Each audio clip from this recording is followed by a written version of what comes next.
Binisita naman po ni Pangulong Nene Aquino ang tatlong evacuation center sa Laguna at Mandaluyong ngayong araw. Narito po report ni Salima Refran.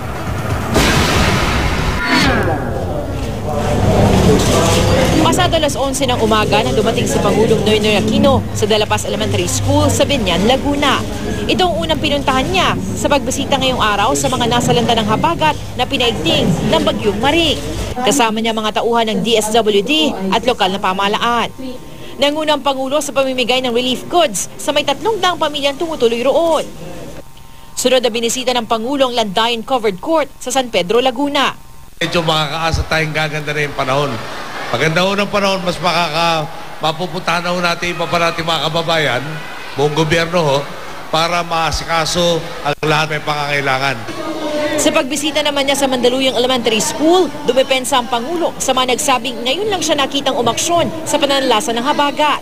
Nakamonitor na siya gabi pa lang ng linggo. Nagkikipag-ugnayan na raw siya noon sa kanyang gabinete.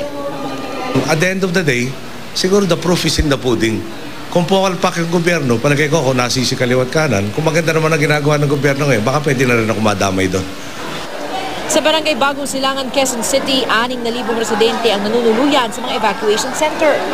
Isa sa kanila si Justine, 7 taong gulang.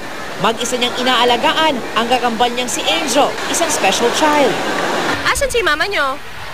Nandun po. Nasaan? Nasa bahay. Anong ginagawa? Naglilinis doon po. Nagabantay sa ilog ay ibang residente. Matagal na raw sira ang riprap nila, kaya hindi na maharang ang tubig.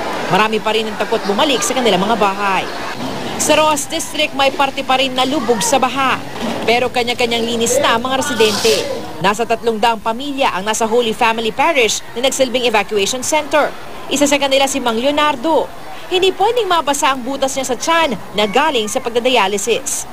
Ganyang tuloy-tuloy ang ulan, umaapaw talaga yung bahay namin. Ayon kay Father Ariston Siso ng Cubag Cathedral, kung merong magandang nakikita sa mga gantong kalamidad, yan ang pagtutulungan ng isa't isa.